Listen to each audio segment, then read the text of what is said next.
Bakit ba ang hilig-hilig mong paglaruan ng mga puso ng mga babae? Ano tong pakiramdam na to? Tumatayo na naman ang balahibo ko. Dinurog mo ang puso ng isa sa mga taong may kalahing aswang.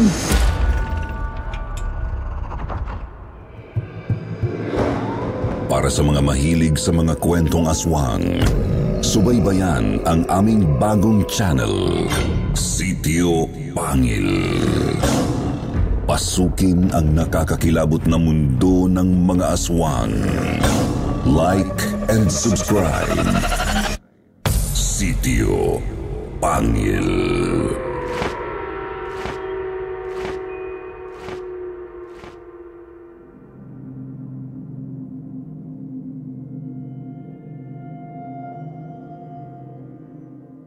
Good morning, o kung ano man, Sir Wilmore.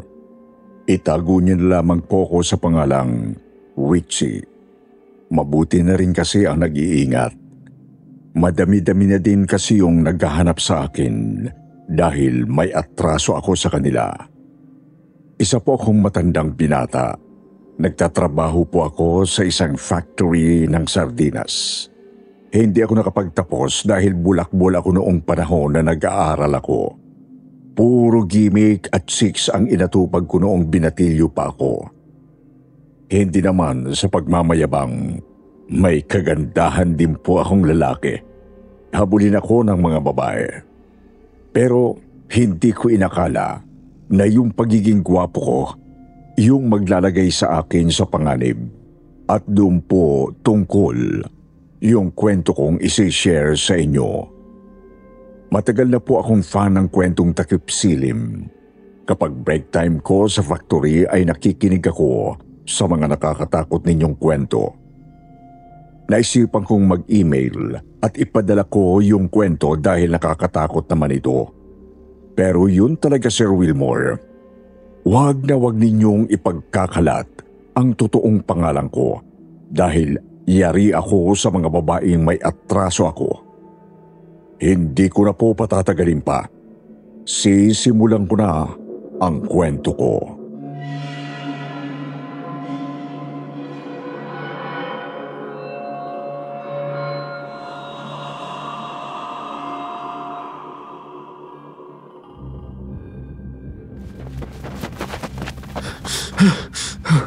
Kailangan ko makatakas. Kainis. Hindi ko dapat inayaan mangyari to eh. Buisit na Bruno at Carlo yan.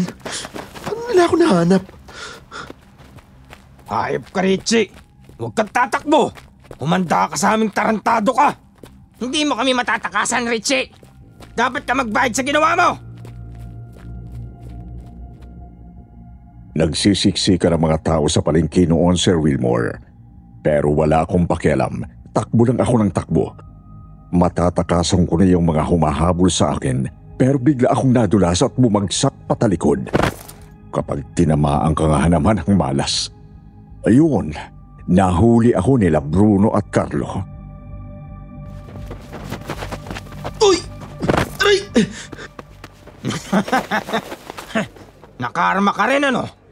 Unang niya ka? Pinagod mo kami sa paghabol sa'yo? Buisit. Hindi pwede. Hindi pwedeng mangyari to. Ayan! Huli ka, Balbon!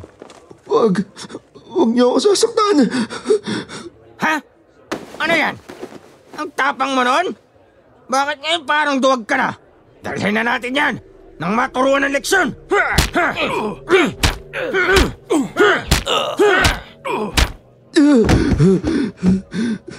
Tama na. Maawa kayo, hindi ko na uulitin. Dahil sa'yo, na-hospital si Maureen. Paano mo nagawang lokohin siya pagkatapos ng lahat? Walang iya ka. Pinaasa mo siya. Ginamit mo siya. Tapos ngayon, parang walang nangyari. Matapos mong makuha ang gusto mo sa pamangkin namin, iniwan mo siya, back to business ka na? Sa labis na sakit sa puso nung nakipag-break ka sa kanya, nagkasakit ang pamangkin namin. At ngayon, nasa ospital siya. Anong klaseng lalaki ka? Patawarin niyo ako. Hindi ko sinasadya. Anong hindi sinasadya? Niloloko mo ba kami? Saka anong patawad? Sa tingin mo patatawarin ka namin? Ano ka? Nahihibang? Huli na para magsisi kang walang iya ka. Dapat ka magdusa, Richie. Magbabayad ka sa ginawa mo kay Maureen!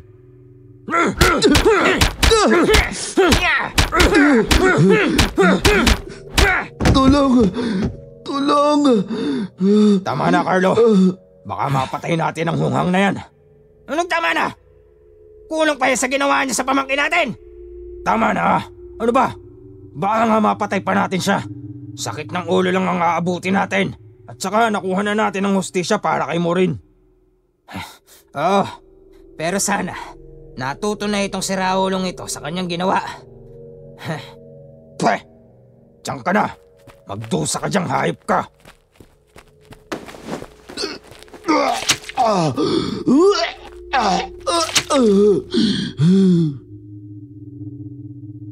Sa madilim na eskinita, iniwan nila ako nakahandusay, Sir Wilmore.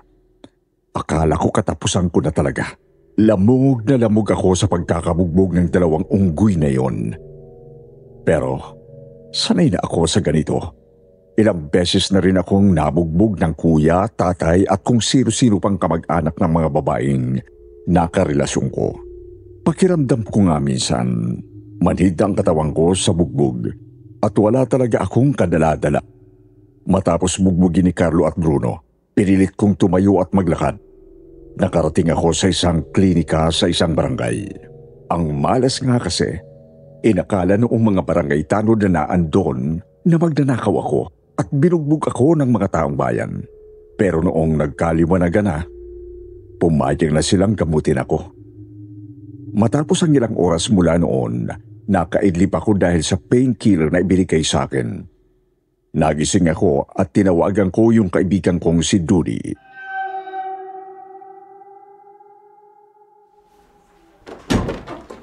Anak ng tinaparichi!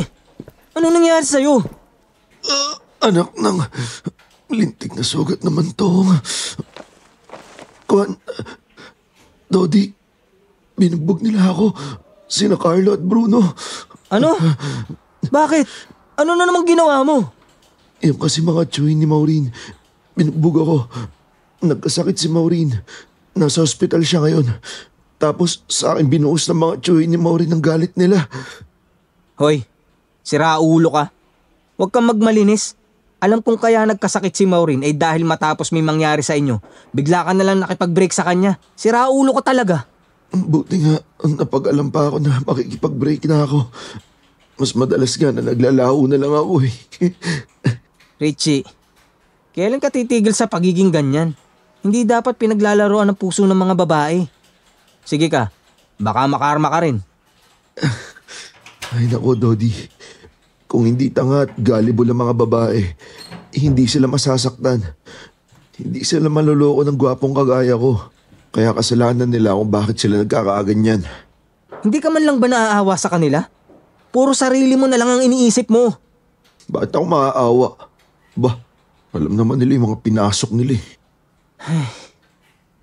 Richie, may isa pa akong sasabihin sa'yo.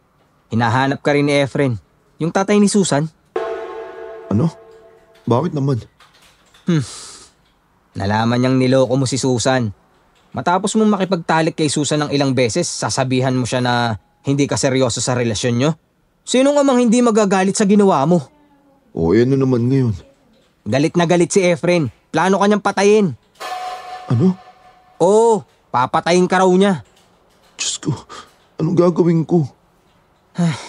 Dapat ka nang umalis, pare. Maglaylo ka muna. Tapos pumunta ka sa malayong probinsya. Magpalamig ka muna dun. Kailangan umalis ka na kaagad ngayon hanggat hindi pa huli ang lahat. Dahil sinasabi ko sa'yo, seryoso si Efren na patayin ka. Pero... Richie, kung gusto mo pang mabuhay, sundin mo na lang ang sinasabi ko. Hindi ka titigilan ni Efren hanggat hindi ka niya napapatay. Sa sobrang takot ko, Sir Wilmore, napilitan akong sundin ang payo ng kaibigan kong si Dudy. Laking Maynila ako kaya wala akong probinsya na mauuwian. Sabi ni Dodi, doon na lang daw ako sa bahay ng pinsan niya tumuloy. Sa may Bicol nakatira ang pinsan ni Dodi at pumayag naman ito na doon muna ako tumira hanggat may mga naghahanap pa sa akin. Hinatid ako ni Dodi sa terminal ng bus at binigyan pa niya ako ng pera. Yung pinsan ko laging wala yun sa bahay niya. Kasi pumapasok din yun sa trabaho. Sabado at linggo lang yun umuwi ng bahay niya. Kaya ikaw muna ang bahala sa sarili mo, ha? Oo na. Ito naman, tanda-tanda ko na. Kaya ko na sarili ko. Sige, sige. Tatawagan o susulatan na lang kita kapag pwede ka nang bumalik dito sa Maynila. Matanong ko lang, doon ba sa lugar ng pinsan mo maraming magagandang chicks? Putrigis ka, Richie. Wala kang kadala-dala. Bahala ka na nga sa buhay mo. Joke lang. Ay, nako. Basta, mag-ingat ka. Salamat sa lahat, Dodi ah. Yan mo, makakabawi din ako sa'yo. O siya. Aalis na ako. Antayin mo na lang yung bus na sasakyan mo.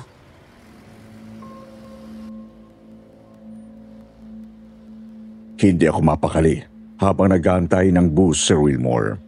Kinukutuban ako ng masama. Sana makaalis na ako dito. Kailangan ko makalayo. Sinasabi ko na sa inyo, Sir Wilmore, halos mawalan ako ng malay nung makita ko si Efren, ang ama ni Susan, sa bus terminal. Natunugan itong alis ako at balak niya akong pigilang makatakas. Nanlamig ang dugo ko sa takot habang naghahanap ng lugar kung saan magtatago. Nakatingin ito sa paligid halatang may hinahanap. Lumalapit at nagtatanong ito sa mga nakatambay ng pasahero at driver ng bus. May nakita ba kayong lalaking ganito itsura? Ito yung picture niya. Tinamaan ng lintik. Si Efren. Nahanap niya ako dito. Anong guard? May nakita ba kayong lalaking ganito itsura? Kapupunta dito. Bossing, saan ba dito yung mga bus papuntang Bicol? Noong nakita kong papunta na si Efren kung saan dumadating yung bus papuntang Bicol, alam ko nang may nagsumbong sa kanya tungkol sa plano ko.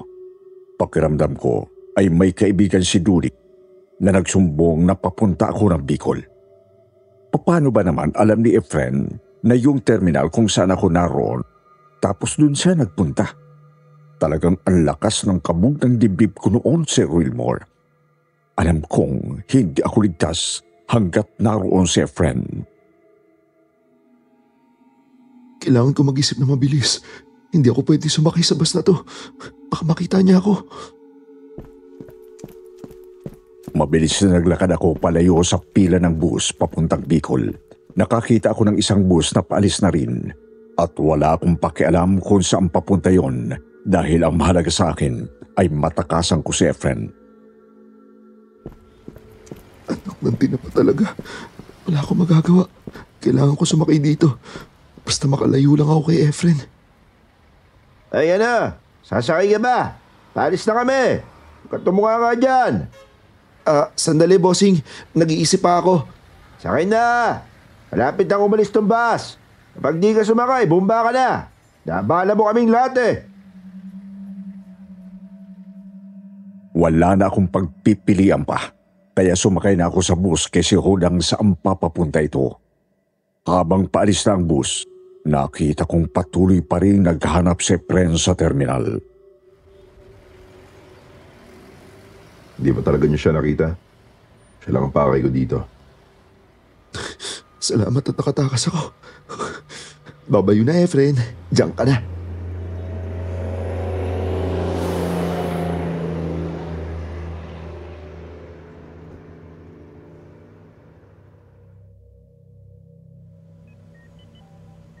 Nasaan ako? Bakit ako nandito? Anong nangyari? Hospital? Paano ako napunta dito? Bakit parang walang tao? Kailangan ko malaman kung ano nangyari. Bakit parang walang tao? Aray! Ano to? Bakit bali nakasimento na yung kanang binti ko? Kailan ako napilayan? Ano bang nangyayari? Anong klaseng hospital ba to? Bakit parang walang katao-tao dito? Nasaan ang mga doktor at nurse? Kahit dito sa hallway walang tao. Aswang! Hindi! Aswang! Ah!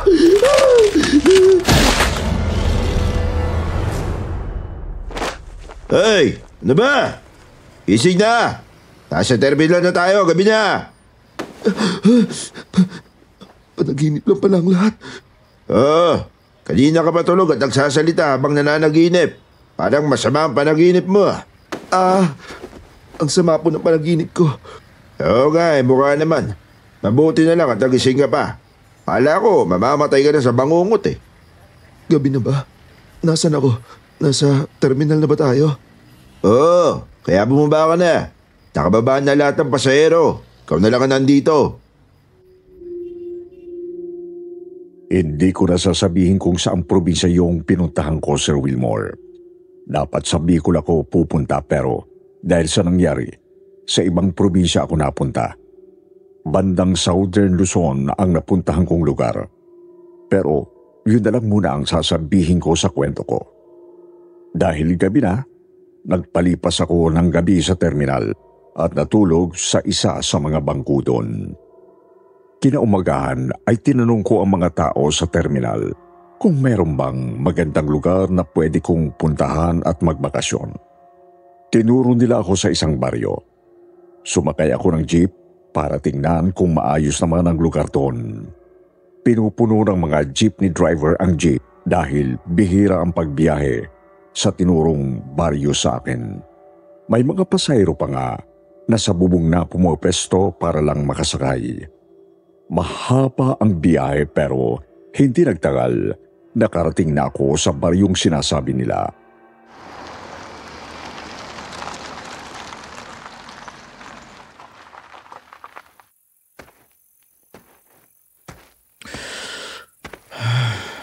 Ang sarap ng simoy ng hangin. Ito talaga ang hangin sa probinsya. Sana makahanap ako ng matutuluyan dito. Mukhang tahimik at maganda ang lugar na to. Magandang hapon po, Manong. Magandang hapon din, Iho. Anong may paglilingkod ko sa iyo? Nagbabakasyon po ako dito. Galing po ako sa Maynila.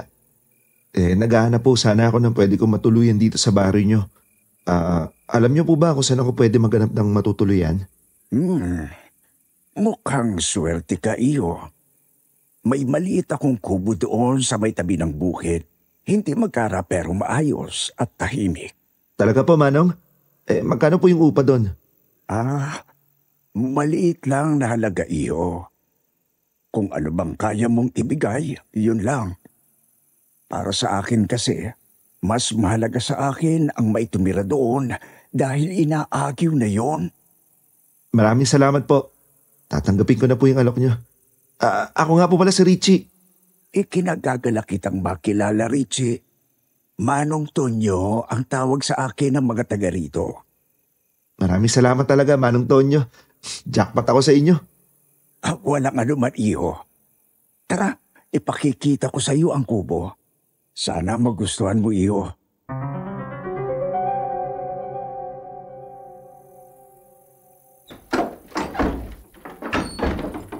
Ang ganda po dito, Manong ah. Ang lamig at ang presko ng hangin. Sigurado magiging masaya ako dito. Masaya ako't nagustuhan mo, Iho.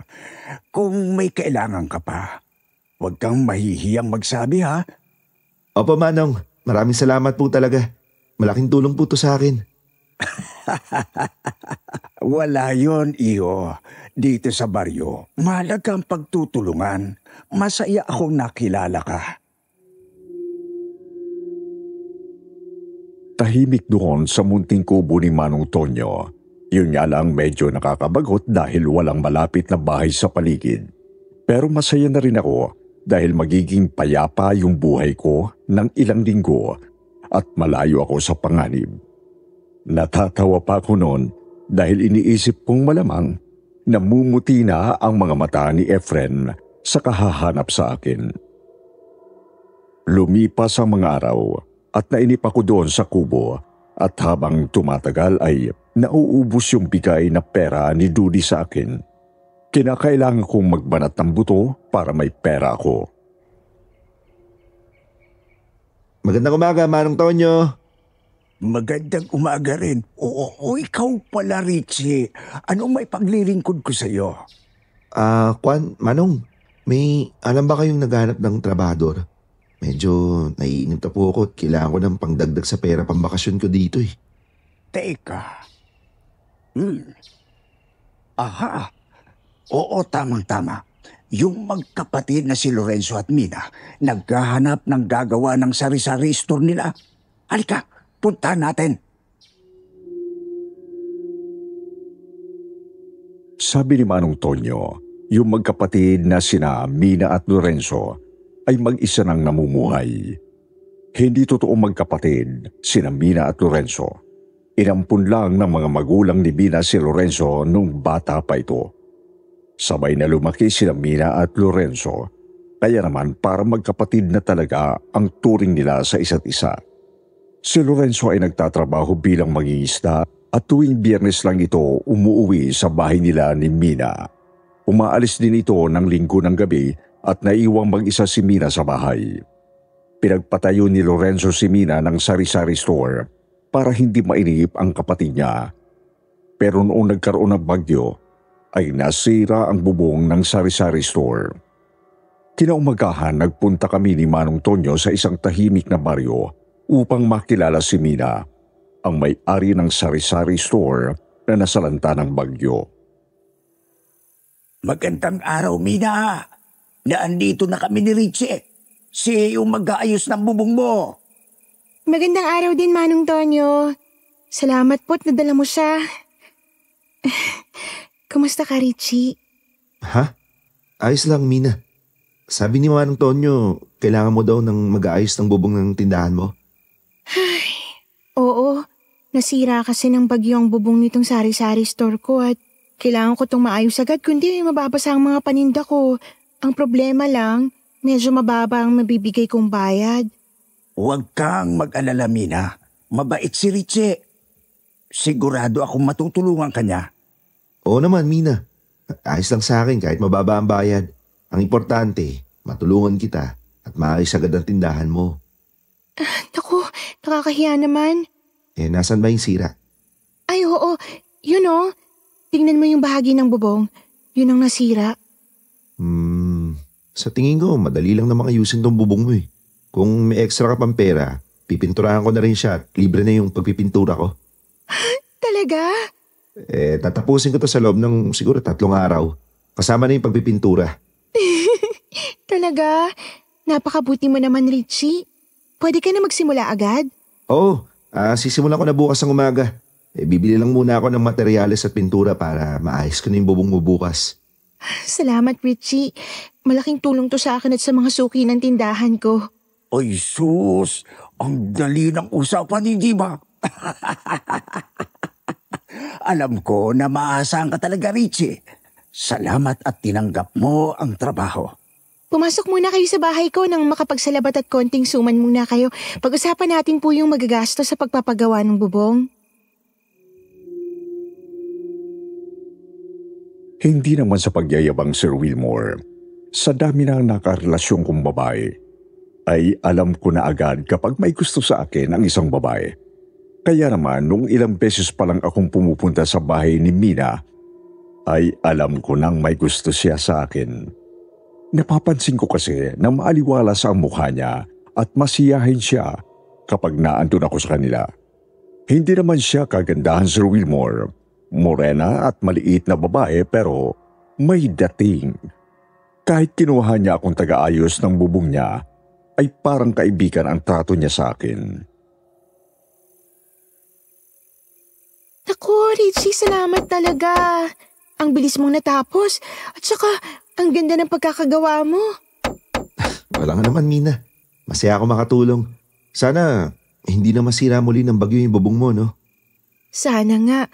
Pero kahit ano pang mangyari, alam ko na may matatakbuhan ako. Salamat ulit, Richie, ha? Ay, ito nga palang sahod mo. Maraming salamat. Pwede bang pumunta ako dito sa tindahan mo paminsan-minsan? Medyo nakakabagot sa kubo ni Manong Tonyo eh. Wala akong makausap. Ha? Oo. Pwedeng pwede. Bakit naman hindi? Salamat ha. Pero huwag ka mag-alala. Bibili naman ako ng paninda mo para may kita ka. Ito naman, oh. Kahit hindi na, basta bisitahin mo na lang ako dito. Doon nagsimula ang pagkakaibigan namin ni Mina, Sir Wilmore. Habang dumadalas ang pagbisita ko sa kanya, napapansin kong mas nagpapakita siya ng motibo at pinararamdam niya na may gusto siya sa akin. Minsan napansin kong nagsusuot siya ng maluwag na duster o kaya hapit na t-shirt kapag alam niyang pupunta ako sa tindahan niya. Yung bang parang inaakit niya ako. Minsan hindi ko sinasadyang mabusuhan siya kapag lumalapit siya sa akin. Sino ba naman ako? Tao lang ako. At ano naman ang magagawa ko kung palay na mismo ang lumalapit sa manok? Nagkamabutihan kami ni Mina kaya naman halos araw-araw akong pumupunta sa tindahan niya. Madalas nga ay pinapatuloy niya ako sa loob ng bahay at doon kami nagkwekwentuhan. Pero isang hindi inaasahang pangyayari ang naganap noong minsan dumalaw ako kina Mina.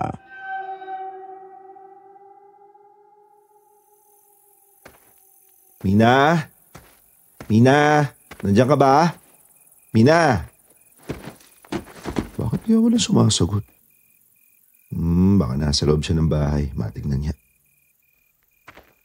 Oh, bakit bukas yung pinto ng bahay niya? Mina? Mina, nandiyan ka ba? May naliligo yata ah. Si Mina kaya yun? Siguro okay lang kung sisilipin ko siya sandali. Konting silip lang naman eh. Sino ka? Anong ginagawa mo dito? Tumayo ang lahat ng balahibo ko sa braso, Sir Wilmore, nang tumambad sa aking harapan ang isang maskuladong lalaki. Matangkad ito at kayumanggi ang kutis. Nanlilisik ang mga mata nito at parang galit na galit sa akin. Hindi ko maipaliwanag, Sir Wilmore. Ilang beses na ako nakipagsuntukan at nabugbog ng mga kapwa ko lalaki. Pero noong oras na yun ako kinilabutan sa matipunong lalaking kaharap ko. Talaga naman nagtayuan ang balahibo ko sa sobrang takot kahit wala pa itong ginagawa sa akin. Sino ka rin? Anong ginagawa mo dito? Halos mawalan ako ng ulirat sa lakas ng suntok na dumapo sa pisngi ko. Walang warning-warning na sinuntok ako noong matipunong lalaki. Aray, teka lang. Anong kasalanan ko sa'yo? Anong kasalanan mo? Sinubukan mong mamboso sa kapatid ko, hayop ka. Sandali, makinig ka. Kaibigan ko si Mina. Sinungaling. Bastos ka, manyak ka. Hindi. Nagkakamali ka. Hindi ganun yung nakita mo. Pakiusap, tama na. Bastos ka, hayop ka.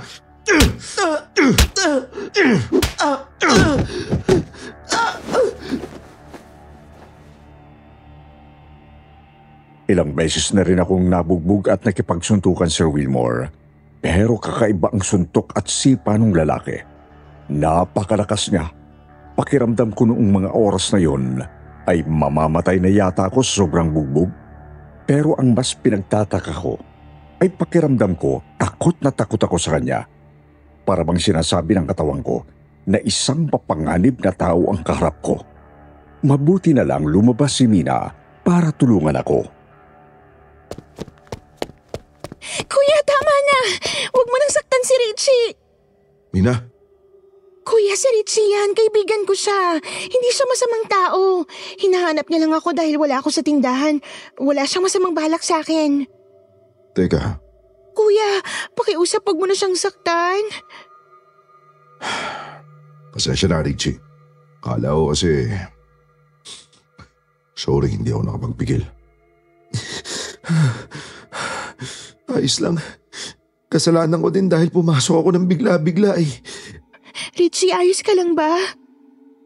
Okay lang ako, Mina. Patawad, Richie. Hindi ko napigilan ang sarili ko. Pinaprotektahan ko lang yung kapatid ko eh. Naintindihan ko. Wala kang kasalanan. Naku, Richie. Pumutok ang labi mo. Dumudugo. Kukuha muna ako ng bulak at alkohol, ha? Lilinisin natin yung mga sugat mo. Magpahinga ka muna dito. Bugbog sarado talaga ako sa kuya ni Mina na si Lorenzo. Pero ang nakakatakot, Sir Wilmore, ay kahit na ipaliwanag na ni Mina na kaibigan niya ako, at wala akong masamang balak sa kanya, ay nanlilisik pa rin ang mga mata ni Lorenzo habang nakatitig sa akin. Damang-dama ko ang galit niya at kahit alam kong hindi na niya ako sasaktan pa, ay takot na takot pa rin ako sa kanya.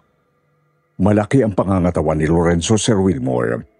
Makapal ang kilay niya at matapang ang kanyang mga mata. Matapos linisin ni Mina ang sugat ko, ay umuwi na muna ako sa kubo ni Manong Tonyo.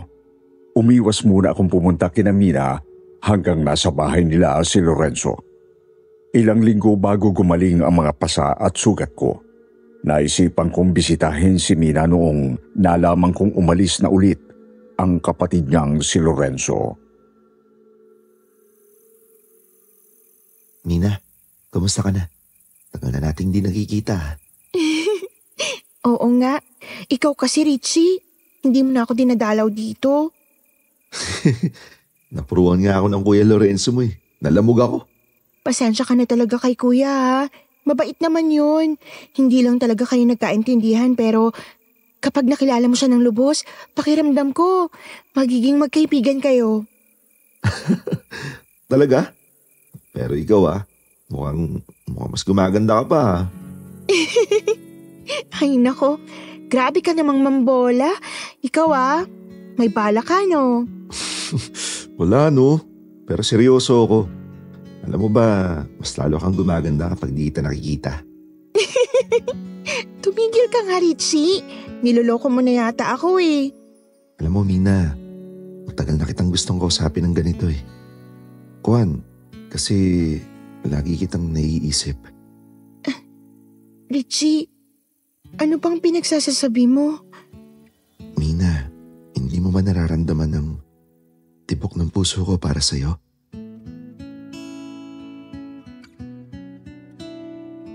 Alam ko na nag-aalangan si Mina, pero nararamdaman ko na dadala siya ng mga salita ko at ilang saglit pa mapapasa akin na siya, Sir Wilmore.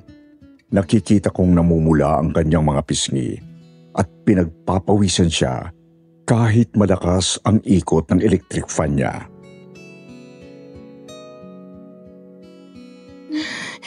Richie, bakit ngayon mo lang sinasabi to? Kasi hindi ko na kayang itago yung nararamdaman ko sa'yo eh. Nitong ilang mga linggo na hindi kita nakikita, bigla akong nakakaramdam ng takot. Takot? Bakit natatakot ka? Natatakot ako mawala ka. At ngayon, ayoko nang mawala ka sa paningin ko. Richie, hindi ko alam. Dahan-dahan akong lumapit kay Mina.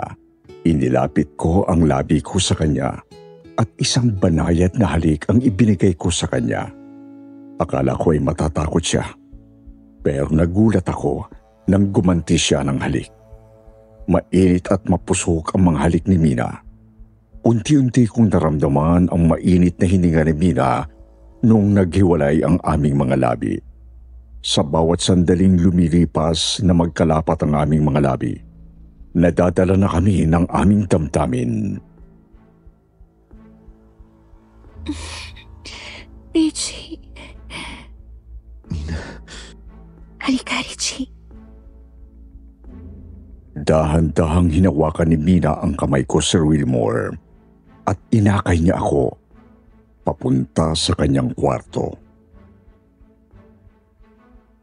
May nangyari sa amin, Sir Wilmore, at ang nakalulungkot noon ay wala akong naramdaman kay Mina matapos ang lahat. Alam kong mali ang ginawa ko dahil nadala lang ako ng tawag ng laman at pinagsisihan ko ang nangyari sa amin. Hindi muna ako pumunta sa kanila dahil hindi ko alam kung paano sasabihin kay Mina na wala akong nararamdaman sa kanya. At ito na siguro ang kakainisan ninyo sa akin. Alam kong magagalit kayo sa aking ginawa nung panahon na yon. Tumakas ako at inabandona si Mina. Bumalik ako ng Maynila. Nahiya ako sa sarili ko dahil sa ginawa ko.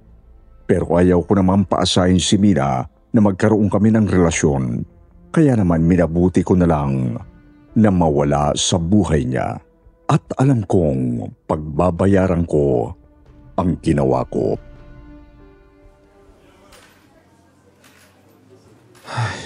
Mahal ng bili, nakakainis. Pero sapat na siguro to. Kung kailangan ko lang umanap ng mas maayos sa trabaho na may mas magandang sweldo. Hindi ko alam kung bakit bigla na lang tumayo ang balahibo ko sa mga braso ko at nakaramdam ako ng takot noong mga oras na yun, Sir Wilmore. Nagulat ako nang may natanaw ako sa mga grupo ng mga taong naglalakad. Anak nang, bakit ganito ang nararamdaman ko? Bakit tumatayo ang balahibo ko yung umaga naman? Ano bang nangyayari? Ha? Kitang-kita ng dalawang mata ko na nakatayo at nakatitig sa akin si Lorenzo. Namumula at nanlilisik ang mga mata nito na parang gusto nito akong patayin. Si Lorenzo? Ha? Saan siya napunta? Paglingon ko ulit ay wala na si Lorenzo, Sir Wilmore. Para bang naglaho siyang parang bula. Pero alam ko at sigurado akong siya ang nakita ko. Iniisip ko tuloy na lumuwas ba siya ng Maynila at hinanap ako para gantihan ako dahil sa ginawa ko sa kapatid niyang si Mina. Nagmamadali akong umuwi ng bahay sa sobrang takot. Hindi ko alam kung bakit ang dali kong matakot kapag malapit na sa akin si Lorenzo. Lumipas ang 2 araw, wala na naman nangyaring masama sa akin. Kaya napaisip ako na baka guni-guni ko lang nung nakita ko si Lorenzo. Sabi ko sa sarili ko, ay baka kamukha lang ni Lorenzo ang lalaking galit na nakatitig sa akin sa palengke. Bumalik sa normal ang buhay ko at akala ko ay wala na akong poproblemahin at ikatatakot, Sir Wilmore.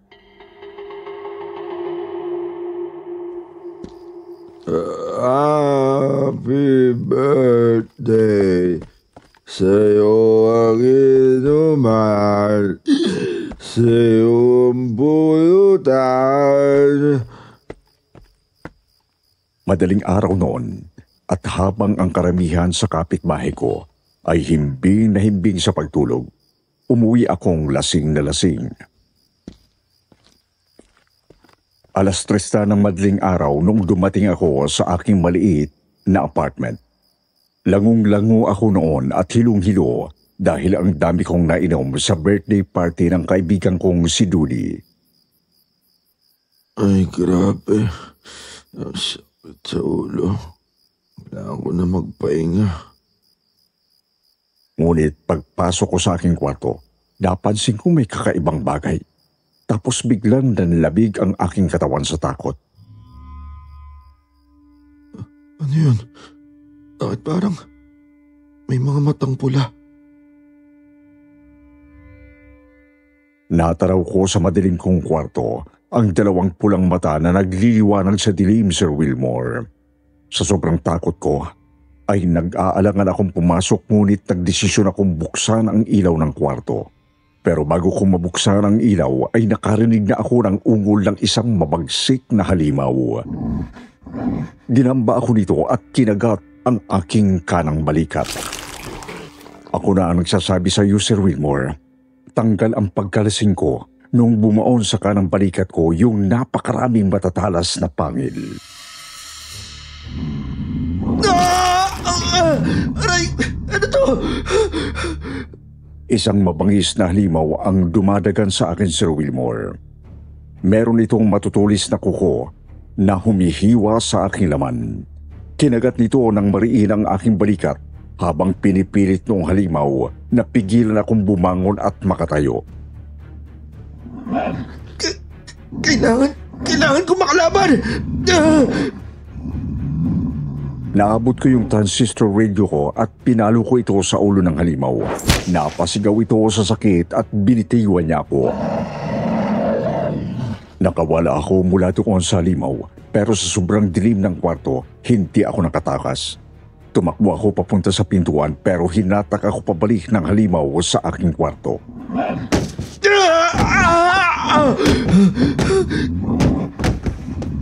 Kailangan ko makatakas! Hindi ko to kaya! Tanging ang pulang mga mata lamang ng halimaw ang aking nakikita, Sir Wilmore. Kaya noong muling lumundag ang halimaw at kinagat ang aking binti, wala akong nagawa kundi sumigaw. Hayop kang halimaw ka! Napasandal ako sa pader habang nilalamon ng halimaw ang aking binti. Halos mawalan ako ng malay sa sobrang sakit ng binti ko habang nilalapa ito noong halimaw. Pero sinerte pa rin ako, Sir Wilmore, dahil sa pagkakataong yon, nabut ko yung maliit na TV ko at pinalo ko ito sa halimaw. Nabitiwan ako ng aswang dahil sa ginawa ko. Alam ko na mamamatay ako kung mananatili ako sa loob ng kwarto ko. Nakapako ang switch ng ilaw at agad kong pinindot ito. Aswang! Kitang-kita ko ang halimaw na umatake sa akin. Isang aswang, napakalaki nito at nababalutan ng maitim na balahibo. Mapupula at nanlilisik ang mga mata nito. Meron itong mga naninilaw at mahabang ngipin at kuko. Talaga naman nakakatakot yung aswang, Sir Wilmore. Inahabol ko yung hininga ko sa sobrang takot at kaba. Kailangan ka makalabas. Ngayon na! Nakita ko ang halimaw na naglalaway at handang muling lumundag pero handa na ako sa kanya. Habang tumatakbo ako papunta sa pinto, nakalundag na naman ang halimaw pero sinerte akong makalabas ng kwarto ko. Nagkahalo na ang pawis at dugo ko sa mga braso at binti at nahihilo na akong sobra. Isa lang ang naisip kong paraan, ang magkulong sa banyo. Agad akong tumakbo papasok ng banyo sabay kandado ng pinto. Dinig na dinig kong nagwawala ang aswang sa labas ng pintuan ng banyo. Matibay naman ang pintuan ng banyo at wala nang ibang dadaanan papasok ang aswang pero kapag nasira ng aswang ang pintuan, tiyak, katapusan ko na. Pinagdadasal kong wag nang makapasok ang aswang at sana ay makaligtas ako.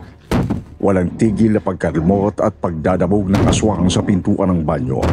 Nandun tumagos pa ang kuko nito sa pintuan at nag-iwan ng butas. Ilang beses din sumilip ang aswang sa maliit na butas ng pintuan ng banyo. Iniiwasan kong makita nito para isipin itong nakatakas ako. Kailangan gamutin ko ang sarili ko. Kundi mauubusan ako ng dugo. Mabuti na lang at nasa loob ng banyo ang first aid kit ko. Nagawa kong bintahan ang mga sugat ko at dahil sa pagbuhos ng alkohol sa sugat ko, nanatili akong gising. Matapos ang halos 2 oras ng pagwawala ng aswang, ay tumahimik ang paligid. Dahan-dahan akong sumilip sa butas noong tumahimik na.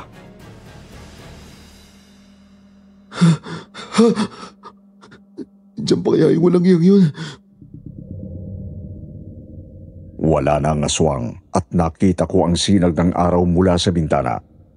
Umaga na at dahil doon ay tumakas na ang aswang. Salamat. Nakaligtas ako. Dahan-dahan akong lumabas ng banyo at pumunta sa labas ng bahay. Duguan ako at laking gulat ko noong nakita ko si Duty papunta sa amin. Nawalan ako ng malay dahil sa dami na ng dugong nawala sa akin. Nagising na lang ako sa ospital at nakita kong si Duty ang nagbabantay sa akin. Kwento ko ang nangyari sa akin kay Duty pero hindi siya maniwala sa akin. Dodi, kailangan mo maniwala sa akin. Inatake ako ng isang malaking itim na aswang sa apartment ko. Siraulo ko talaga, Richie. Ano bang pinagsasasabi mo? Aswang? Seryoso ka ba? Dodi, alam ko mahirap paniwalaan pero totoo sinasabi ko sa'yo. Yung aswang na umatake sa akin, si Lorenzo yun eh. Tuwing malapit siya, nakakaramdam ako ng matinding takot. Ganon din yung nararamdaman ko kapag malapit yung aswang. Diyos ko po. At sino naman yung Lorenzo? Bakit naman siya magiging aswang? Dodi, may nakilala kasi akong babae doon sa probinsya kung saan ako nagtago. Mina ang pangalan ng babae. Tapos may nangyari sa amin. Putragis naman, Richie. May niloko ka na namang babae. Nagkamali ako, Dodi. Wala akong nararamdaman para sa kanya. Nadala lang ako ng tawag ng laman eh. At nung naisip ko yung pagkakamali ko, bigla akong umalis nang hindi nagpapaalam. Ano? Paano mo nagawa yun sa isang inosenteng babae? Si Lorenzo yung kapatid ni Mina. At malamang kaya niya gusto akong patayin dahil sa ginawa ko sa kapatid niya. Tinamaan ka ng lintik, Richie. Kailan ka ba magbabago? Bakit ba ang hilig-hilig mong paglaruan ng mga puso ng mga babae? Dodi, patawarin mo na ako. Alam ko maling-mali ako pero kailangan ko ng tulong mo. Tulungan mo akong patayin ng aswang. Pasensya na, Richie. Hindi kita matutulungan. Imposible ang sinasabi mo. Aswang? Totoo ba ang mga aswang? Hindi ko na alam kung nababaliw ka o kung ano man. Pero wala kang kadala-dala. Napapahamak ka dahil sa sobrang hilig mo sa mga babae. Pare naman tulungan mo na ako. Pasensya ka na. Sapat na yung tulong ko sa pagdala sa'yo dito sa ospital. Nasasanay ka man loko ng babae dahil laging may tumutulong sa'yo. Pwes, ayoko nang tulungan ng isang abusadong kagaya mo. Nakakadiri ka, Richie. Iniwan na ako ni Dudi at nung oras na yon, naramdaman kong nasa panganib ang buhay ko at ako ang may kasalanan ng lahat. At tama ang kutob ko, Sir Wilmore. Balak talaga akong tapusin ni Lorenzo dahil noong sumunod na gabi ay nanganib ulit ang buhay ko. Ano tong pakiramdam na to? Tumatayo na naman ang balahibo ko. Ganito yung naramdaman ko kapag malapit sa akin si Lorenzo at yung aswang eh. Hindi ako pwedeng manatili dito. Kailangan ko umalis. Damang-dama ko ang takot, Sir Wilmore. Alam kong nasa panganib na naman ang buhay ko. Dati hindi ako takot mabugbog ng mga taong galit sa akin dahil may diloko akong babae. Pero ngayon, aswang na ang nagbabanta sa buhay ko. Halos mabaliw ako sa takot. Alam kong bumalik ang aswang na umatake sa akin sa apartment ko. Nandito na si Lorenzo. Agad kong kinuha ang saklay ko at pinilit na tumayo kahit na babalot ng benda ang katawan ko at ang kanang binti. Nanlamig ang buong pagkatao ko, Sir Wilmore, nang makalabas ako ng hallway. Alam kong 10 oras na ng gabi pero bakit walang tao sa hallway ng ospital? Naalala ko yung bangungot ko noong tumakas ako kay Efren at nanaginip ako sa bus na sinakyan ko. Walang tao. Bakit parang ito yung eksaktong nangyari sa panaginip ko? Nang makarating ako sa dulo ng hallway, nakita ko ang isang pares ng 2 pulang mata na nanlilisik. Ang aswang. Nagbalik na siya para tapusin ako.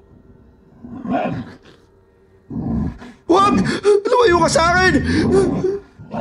Ah! Sinubukan akong kagatin ng aswang matapos itong sumugod. Pero sa awa ng Diyos ay nakailag ako. Kailangan ko makarating sa elevator. Tagaktak ang pawis ko nang makapasok ako sa elevator. Pababa ang elevator sa basement ng ospital. Nang makababa ko sa basement papuntang parking lot, ay nakita ko ang isang security guard at agad kong nilapitan ito para humingi ng tulong. Manong tulungan niyo ako para kawa niyo na. Ha? Bakit nandito ka? Tatakas ka sa pagbabayad ng bill mo sa ospital, ano? Hindi, Manong. Kailangan ko ang tulong niyo. Teka. Ano bang pinagsasasabi mo? Kailangan tulungan niyo ako. Wala nang oras. Sino ka ba? Anong nangyari sa'yo? May aswang. Naabol ako. Gusto niya akong patayin. Ano? Aswang? Anong pinagsasabi mo? Nasa ospital tayo, hindi sa pelikula. Totoong sinasabi ko, Manong. Kailangan mo akong tulungan. Nandito siya. Nasa paligid lang siya. Ano yun? Yung sinasabi kong aswang eh. Ano pang hinihintay mo? Barilin mo na! Ano to? Ano ang hayop na yan? Ano ba? Barilin mo na! Huminto ka! Huwag kang lalapit! Huwag kang lalapit!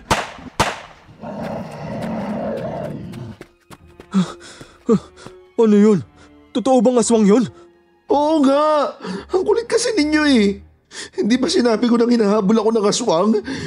Pasensya ka na ha. Hindi ko kasi mapaniwalaan na meron talagang aswang. Pero salamat, Manong ha. Salamat. Akala ko katapusan ko na. Akala ko nasa kwento lang ang mga lintik na mga aswang. Pero salamat at napuruhan natin siya. Kung wala ka, Manong, hindi ko alam kung anong mangyayari sa akin. Maraming salamat po talaga. Sige, umalis na tayo dito. Hindi natin alam kung babalik pa yun. Mukhang matibay ang aswang na yun. Oo nga. Tama ka, Manong. Umalis na tayo dito.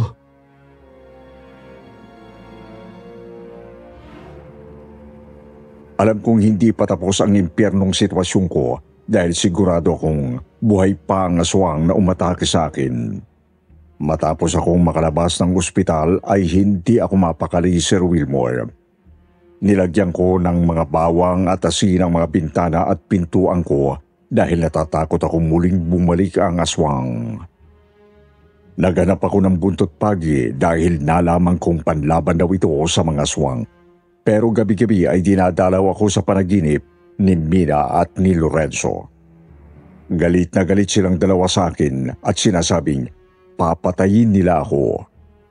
Matapos ang 2 buwan ay hindi ako makatulog ng maayos. Lagi akong namumuhay sa pangamba kaya naman nagdesisyon akong tapusin na ang lahat. Naisipan kong bumalik sa probinsya ni Manong Tonyo para harapin ang galit ni Lorenzo at humingi ng tawad kay Mina. Itatama ko ang pagkakamali ko. Bago pumunta sa bahay ni Mina, ay pinuntahan ko muna ang bahay ni Manong Tonyo. Manong Tonyo! Manong Tonyo, nandyan po ba kayo? Sino ka? Anong kailangan mo rito? Magandang hapon po. Ako po si Richie. Kaibigan po ako ni Manong Tonyo. Nandyan po ba siya? Aray! Walang iya ka! Anong karapatan mo magpakita rito? Teka, sino ka ba? Bakit? Anong nagawa ko? Ako si Linda, anak ni Mang Tonyo. At alam mo ba, patay na si tatay! At isang aswang ang pumatay sa kanya. Kasalanan mo to, Richie! Anong sabi mo? Hindi ko alam na patay na si Manong Tonyo. Paano nangyari yun? Matapos kang umalis, nagkaroon ng maraming problema. At ang pinakamalaking problema dumating nung gabi ng bagyo. Pumasok ang aswang sa bahay namin. Wala kaming magawa ng tatay ko. Si tatay ang pinuntirihan ng aswang. Ano? Pinatay ng aswang si Manong Tonyo? Bakit? Sabi-sabi dito na pinatay daw ng aswang ang tatay ko dahil may dayo siyang tinulungan. At ikaw yun, Richie! Dahil sa'yo wala na si tatay!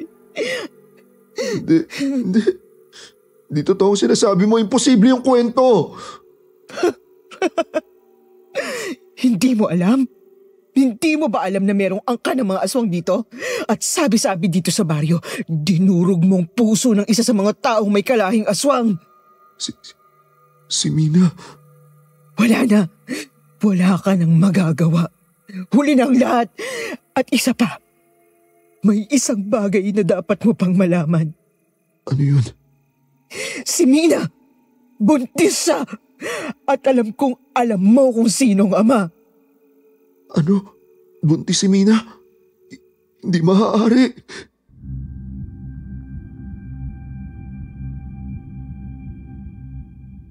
Hindi ako makapaniwala sa sinabi ni Linda at sa mga nangyari. Mahaba pa ang kwento kong ito, Sir Wilmore. Sana'y mapili ng inyong staff ng kwentong takip silim ang email ko. Kung nagustuhan ninyo ang kwento ko, at naipalabas ninyo ito sa inyong YouTube channel, muli ako magpapadala ng sulat para ikwento pa ang karugtong ng nakatatakot kong karanasan.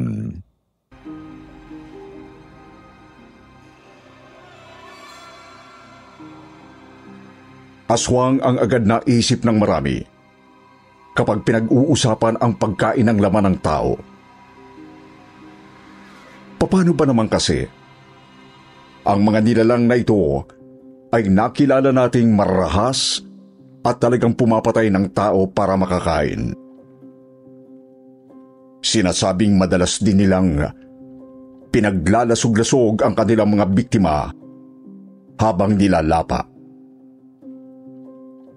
Subalit, paano kung hindi naman pala aswang ang nagdudulot ng ganitong panganib sa isang lugar? Hindi aswang, kundi isang mas malala pa sa aswang. O baka isang taong sadyang hindi lang nauunawaan ng nakararami. Isang taong hinubog at binasag ng karanasan ang buhay. Sa episode natin ito, ating pakinggan ang kwento ni Lolo Pasiano ng ating sender na si Roldan ng Metro Manila. Alamin natin kung ano ba ang meron sa isang misteryosong matandang naninirahan sa pusod ng gubat sa may Bataan. Isang matandang sinasabing aswang. Tunghayan ang kwento ni Lolo Pasiano dito lang sa Kwentong Takip Silim.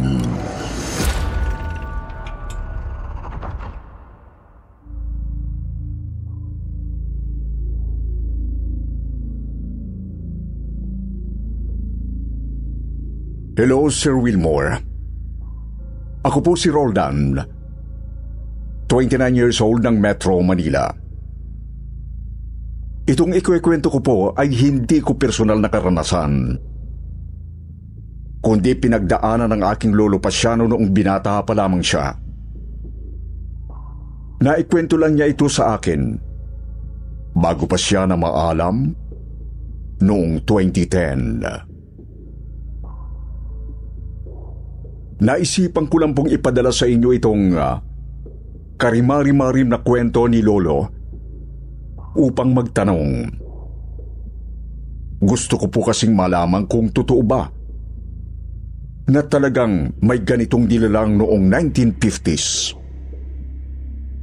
Isang taong naninirahan sa gitna ng masukal na gubat at kumakain ng laman ng kapwa-tao. Isa ba talaga itong aswang? O ano? 1950s, nagbakasyon po noon ang pamilya ni na Lolo sa probinsya ng Bataan. Taga rito na po talaga sila sa Maynila noon. Ngunit sa Bataan galing ang angkan ng kanyang tatay. Yon ang una nilang pagbisita sa probinsya. Iilang taong pa lamang matapos ang digmaan. Sumabay po sa kanilang pamilya ang pinsan ni Lolo Pasiano na si Lolo Silvestre.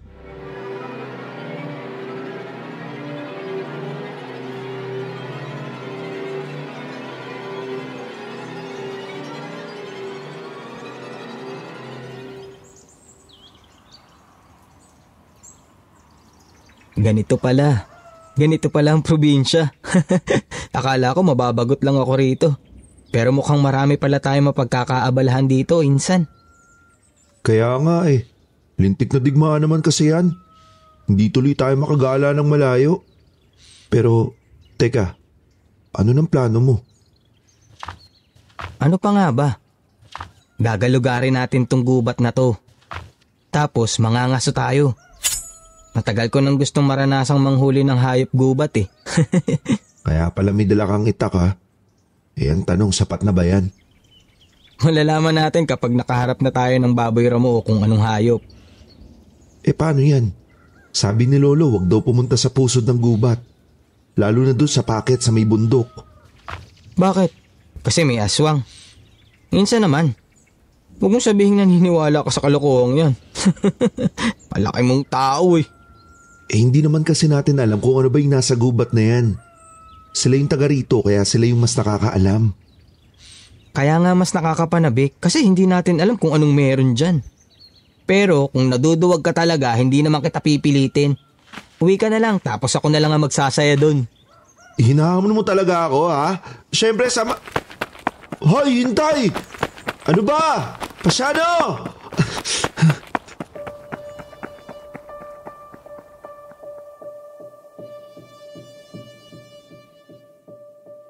Aminado naman po si Lolo na talagang aangas-angas siya noong kabataan niya.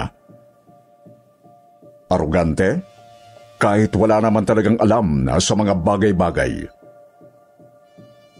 Ayun niya po, at nangahas-mangaso ng itak lang ang dala sa gubat na hindi niya kilala. Ang insa naman niyang si Lolo Silvestre ay isa ring mapusok na binatilyo. Bagamat ito ang mas matino ng bahagya sa kanila. Tinahak nga po nila ang kasukanan ng gubat, Sir Wilmore. Nagpapahinga lang ng konti kapag napapagod. Tapos ay lakad na naman. Nang walang makitang Bob Gramo sa kakahuyan, talagang nangaspa silang pasukin ang pusod ng gubat. Hanggang sa inakyat na nga nila ang bundok na naroroon. Hindi naman daw ito sobrang taas, pero talagang napakasukal.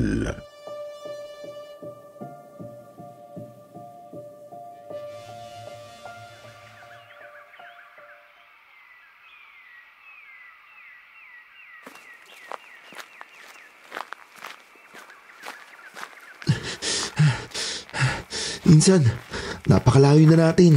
Naliligaw na yata tayo eh. Balik na siguro tayo at baka gabihin tayo rito. Baka rin abutan tayo ng ulan, oh. Ang kapal ng ulap, oh. Kung sa bagay, palubog na rin ang araw. Baka di na natin makita ang daan pa uwi.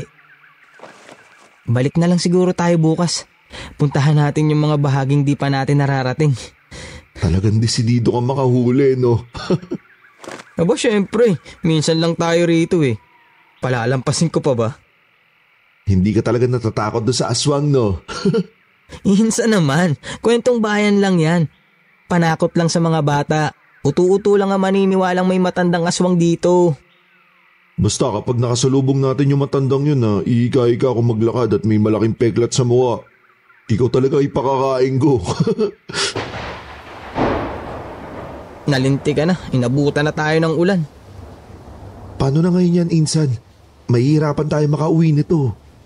Masyado pa namang masukal tong gubat na to. Hanap muna tayo ng masisilungan tsaka tayo mag-isip ng paraan. Hintayin na rin nating humina tong ulan. Di natin kakayanin suungin to eh.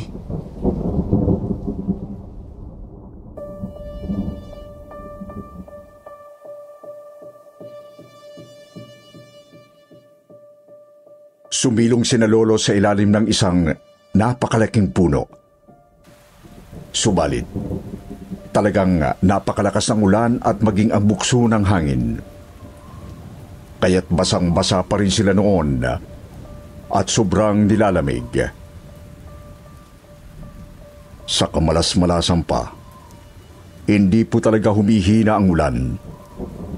Kahit matagal na silang naghihintay sa may puno.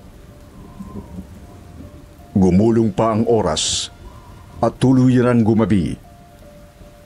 Nanginginig na ang dalawa sa ilalim ng puno. Parehong hindi sigurado kung matatagalan pa nila ang lamig. Sumilay lang ang pag-asa para sa kanila nang may makita silang liwanag mula sa di kalayuan. Nang makalapit ito, natanaw nilang isa pala itong lalaking may dalang flashlight. At paika-ika kung maglakad. Ilang sandali pa, kita nilang tinamaan na sila ng liwanag. Kaya't napansin na rin sila ng lalaki. Lalapitan na sana nila ito. Ngunit napansin ni Lolo Pasiano na may napakalaking peklat ang matandang may hawak ng flashlight. Agad natigilan ang dalawa.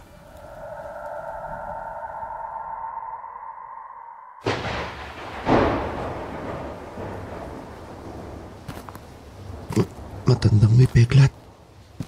Diyos ko po, siya ba yun? Hindi naman siguro. Imposible naman kasing totoo yung katang isip na yun eh. Imposible talaga. Kamusta mga iyo? Anong ginagawa nyo rito sa gitna ng gubat? Napakalakas pa naman ng ulan, no? Ha? Ay, ano ho, Tatang? Naliligaw lang po kami. Tapos inabot kami ng ulan. Makakasakit kayo dyan sa ginagawa nyo eh. Dapat hapon pa lang lumakad na kayo. Manong, hindi niyo po ba kami sasaktan? Silvestre, ano ba? Baka matulungan pa tayo niyan tapos ganyan ka pa. Sasaktan? Bakit ko naman kayo sasaktan? Tsaka, paano naman makakapanakit ang isang ugod-ugod na matandang tulad ko? Nakakatakot kayo magtiwala agad dyan. Hindi naman natin yan kilala eh. Alam ko na. Siguro narinig niyo yung kwento sa baryo, no? Naswang ako. Ay, ang mga tao talaga. Porke ba mas pinili ko ritong manirang mag-isa, aswang na agad. Nako, hindi naman po, Tatang. Hindi po ganun.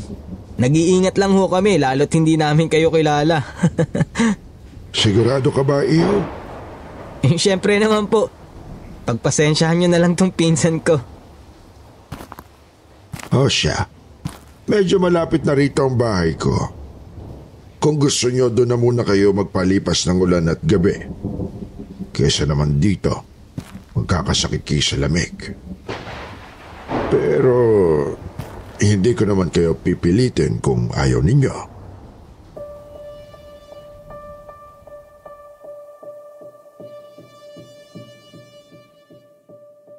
Sumama nga po sina Lolo sa matandang nagpakilalang si Tata Amyong. Hindi na nila kasi kaya ang lamig. Tsaka mukha naman daw itong mapagkakatiwalaan. Opo, merong peklat sa mukha. Pero nakuha lang naman daw ito ng matanda sa nakaraang ikalawang digmaang pangdaigdig. Dati raw pala kasi itong sundalo at doon din niya nakuha ang ginagamit niyang flashlight. Sa parehong digmaan din daw tinamaan ng bala ang kanyang hita. Kaya hindi na ito makalakad ng maayos. Ilang minuto lang ng paglalakad ay narating na nila ang bahay ni Tatang Amyong. Medyo malapad ito. Disente kong titingnan at gawa sa hardwood. Agad naman silang inasikaso ng matanda. Binigyan sila ng tuwalya at tinuro kung nasaan pwedeng magbanlaw ng katawan. Naunang naligo si Lolo Silvestre at pumalit si Lolo Pasiano nang makabalik na sa kwarto ang pinsan. Naligo at nagbihis nga po si Lolo Pasiano sa banyo, Sir Wilmore. Lumabas, dumaan sa kusina at napansing walang katao-tao roon. Sandali niyang kinalkal ang kusina at may nakita siyang asin, bawang at pati kalamansi. May nakita rin siyang paper bag sa mesa na agad naman niyang kinapa. Naisip niyang lumpia ang laman nito. Kaya bigla siyang ginutom. Kinuha niya ang paper bag. Ikinubli sa dalang tuwalya. Saka pumunta na sa kwartong tutulugan nilang magpinsan.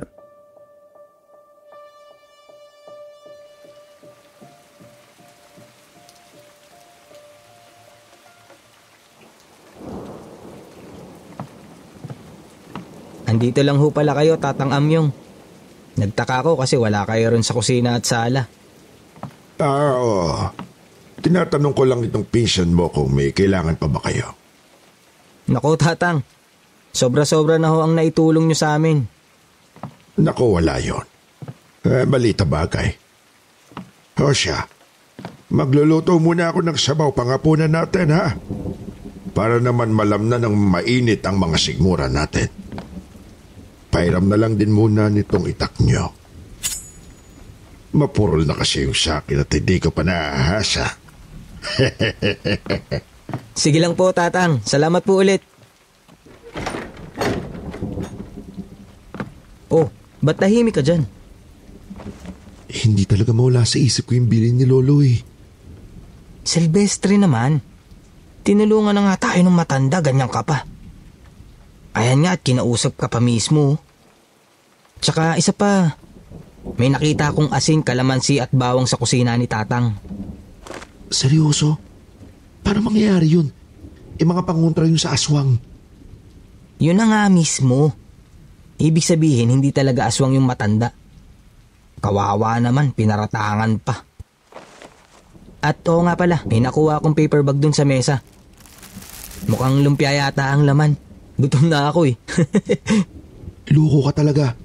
Pagluluto na nga tayo eh, ganyan ka pa. Eh gutom na ako eh. Magagawa ko. Teka, buksan ko. Anak ng hayop! Lintik. Pasyano ano yan? Daliri. Daliri ng tao.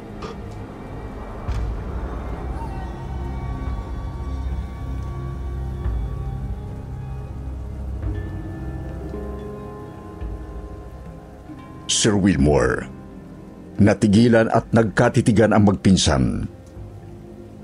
Parehong hindi makapaniwalang pinatuyong daliri ng tao ang mismong laman ng paper bag.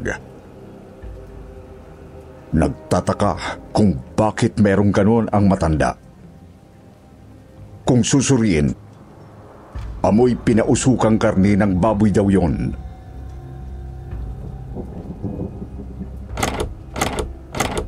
Nakakainis. Nakakandado yung pinto sa labas. Hindi tayo makakalabas dito, buwisit. Pasyano na ba?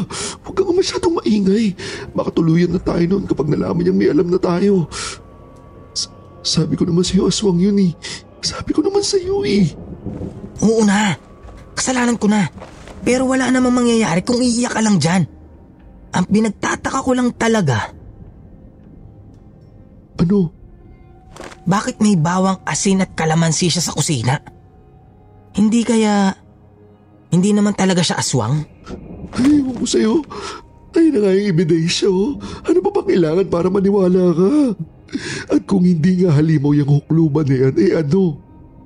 Hindi siya aswang, pero garantisadong halimaw. Isang siraulong kriminal.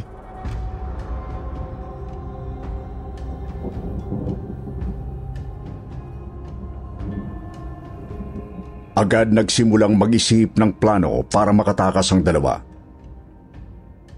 Ginto ang bawat sandali. Mahirap na at baka mapatay pa sila ni Tata Amyong bago makatakas. Kakaisip ay napadako ang tingin ni Silvestre sa bintana ng kwarto. Tipikal na bintana ng mga taga-probinsya. Gawa sa tablang kahoy ang mga jalousie. Naisip nilang tanggalin ang isa sa tabla upang makalusot. Subalit, hindi pa man sila nakakakilos, ay may nakita silang naglalakad sa gitna ng kakahuyan sa labas. Tinitigan nila ito at nahintakutan sa nakita ng masinagan ito ng kidlat. Isang binatang duguan ang damit. May dalang dugo ang sako at iilang itak. Nakita nilang pumunta sa may main door ang lalaki. Doon na nila sinimulang tanggalin na ang mga tablang kahoy sa bintana. Tsaka kumilos upang makalabas.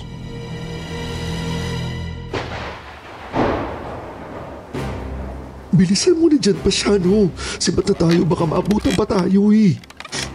Alalayan mo lang ako at baka mahulog ako dyan sa labas. Konti na lang. Konti na lang. Ayan. Saan kayo pupunta? Naloko na.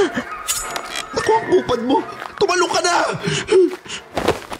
Huwag mo silang patakasin. Inutil! Ilang linggong pagkain na rin yan. Walang dayuhan ang dapat patakasin. Wala! Uy! Huwag mo kong iwan! Nakakapikon ka talagang duwag ka! Hayop! Hintik na ako ron! Silvestre! Hintayin mo ako! Hoy!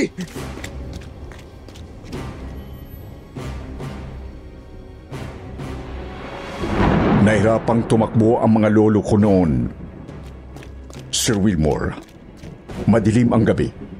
Napakalakas pa rin ang ulan at napakasukal ng gubat. Tanging mayat mayang kidlat lamang ang nagsisilbi nilang tanglaw. Kaya hindi nila maiwasang madapa ng ilang ulit. Hinabol naman sila ng binatang kasama ni Tatang Amyong. Bentahin nito ang hawak na flashlight. Bagamat ilang metro lang ang nasisinaga ng ilaw nito. Nakakatulong naman para maiwasang madapa. Dagdag pang kilala nito ang kasukalan ng gubat.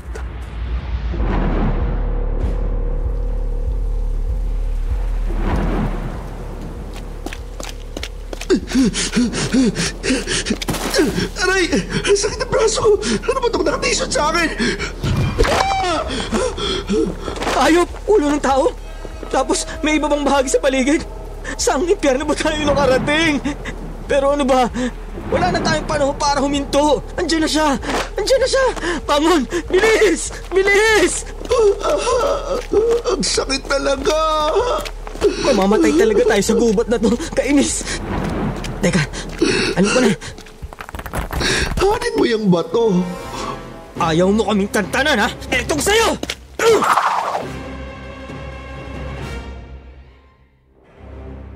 Sunod-sunod pong binato ni Lolo Pasiano ang lalaki. Kita niyang nasasaktan naman ito, kaya't napatunayan naman niyang hindi nga ito aswang. Doon na tumempo ang dalawa para tumakbo ulit. Mayat maya rin silang humihinto para batuhin ang umahabol. Dahilan para magawa nilang mas makalayo ng bahagya. Yun nga lang, hindi lang sila ang naghagis ng kung ano. Aray ko! Buisit! Tinamaan ako! Pasiano, ayos ka lang? Sa tingin mo ayos lang ako? Silvestre naman eh! Patingin niya. Naku, malalim na sugat. Pero buti hindi na putol ang binti mo. Wala nang panahon para indahin pa yan. Tara na!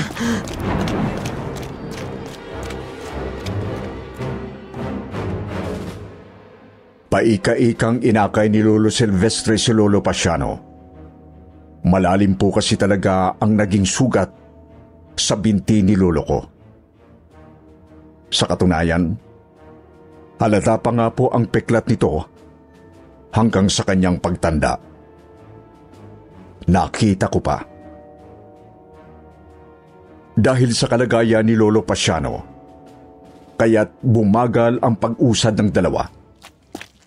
Hindi rin nila mapigilang magilabot kapag may natatapakang iba't ibang mga bahagi ng katawan ng tao sa lupa. Hindi na rin magawang makapanghagis ni Lolo Silvestre kasi nga akay niya ang pinsan. Tuloy-tuloy pa rin ang napakalakas na bugso ng ulan at hangin. Ilang minuto pa at nakalapit na rin sa kanila ang binatang may hawak na itak. Walang magawa ang dalawa kundi mapaiyak habang nanginginig sa kilabot. Takot na baka yun na ang kanilang katapusan. Inundayan sila ng taga ng binata. Nasa lagito ni Lolo Silvestre, kaya nasugatan ang kanyang braso. Muling umamba ng isa pang taga ang lalaki at napatras naman ang magpinsan. Sa pag-atras nilang yon, hindi nila namalayang pababang bahagi na palayo ng bundok. Kaya't bigla silang nadulas at dumausdos pababa sa maputik na lupa. Tumama ang ulo ni Lolo Pasiano sa isang malaking ugat at agad siyang nawala ng malay.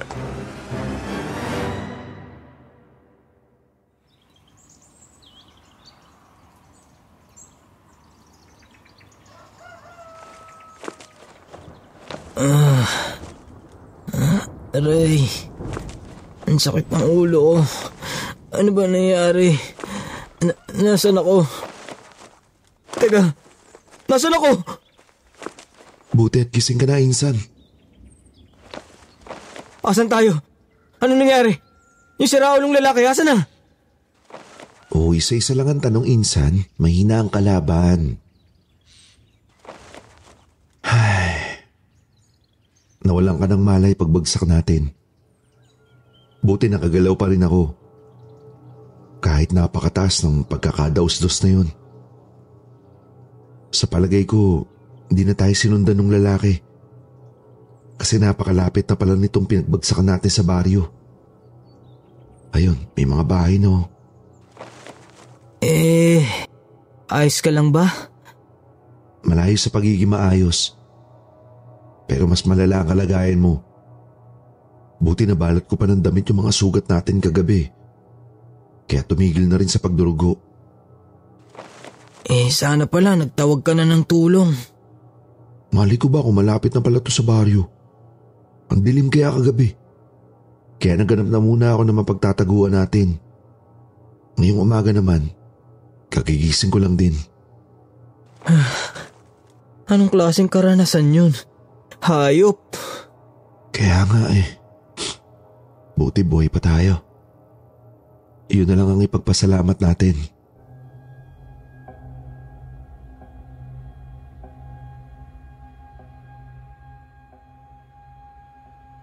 Nakauwi na po sina Lolo noong umagang yon, Sir Wilmore. Agad din silang sinugod sa ospital. Lalo't hindi talaga maayos ang kanilang kalagayan. Sinabi rin nila ang lahat ng nakita sa kanilang mga magulang. Naipakita pa nga ni Lolo Pasiano ang isa sa mga pinatuyong daliri ng tao bilang ebidensya. Sinugod ng mga alagad ng batas ang gubat. Ngunit wala na roon si Tatang Amyong at ang kasama nito. Hindi na rin nahanap ang mga ito. Subalit maraming iba't ibang mga bahagi ng katawan ng tao na nakita sa gubat. Pawang mga pinausukan at handa ng kainin. Simula rin po noon ay nagtinuna ang dalawa. Hindi na sila sumusuway sa mga paalala ng mga matatanda. Nalusaw ang pagiging mayayabang at hindi nangangahas sa mga lugar na hindi nila kilala. Ang totoo nga po niyan, napakabait at mapagkumbaba po ng dalawa ng nakamulatan ko. Hindi nga lang nawala sa isip ni Lolo Pasiano ang narinig niyang sinabi ng matanda hanggang sa kanyang pagpanaw. Huwag mo silang patakasin. Inutil. Ilang linggong pagkain na rin yan. Walang dayuhan ang dapat patakasin. Wala!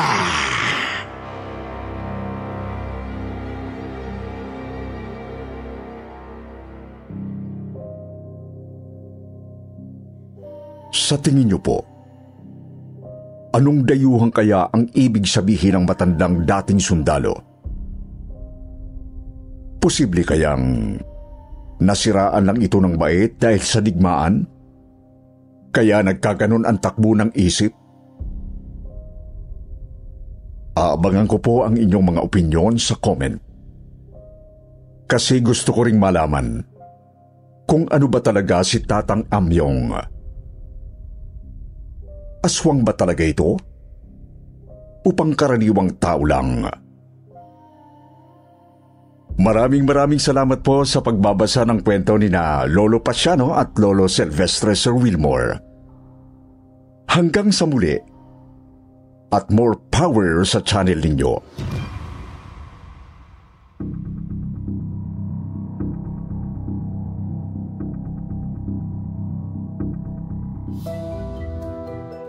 Mga ka-KT at ka-SB, narito na po ang inaabangan ng ating mga taga-subaybay, ang batiin sila sa programang ito. Kaya ngayon naman, dumako tayo sa paborito nating shoutout portion. Shoutout going out to Chris Fenis, Angelica Gacosta, RG Works Mendex, Leia Gelera, Colette, Drew, Judel Tamayo, Team XN from Pedro Laguna, Shirley Carillo, John Ryan Sitjar, Jen Marcelo, Serena De Tabornal. Magbabasa tayo ng pinakamagandang comment galing kay Ja Barakel at Garcia Daisy. Sabi ni Ja, "Hello po mga kakwentong takip silim. Lagi po akong nakikinig sa inyo, lalo na kapag nagluluto ako. Hindi pwedeng hindi nakaplay ang mga kwento nyo. Di ko talaga masimulang maghiwa kapag walang takip silim. Tila ayaw kumilos ang katawan ko po kapag walang Katie. More stories to share po. God bless." Sabi rin ni Daisy, "May naaadik na naman dito sa pagkikinig. Salamat ng marami, Katie. Sa mga bumubuo nito, talagang kasama ko na araw-araw sa paghahanap buhay ang Katie. Sa mga hindi nabanggit, sa susunod na lang po, huwag niyo pong kalimutang mag-reply sa ating shoutout box na nasa comment section para ma-shoutout ang pangalan ninyo. Muli po, mula sa bumubuo ng kwentong takip silim at sityo Bangungot, ito ang inyong lingkod, Sir Wilmore Plopino. Nagpapasalamat.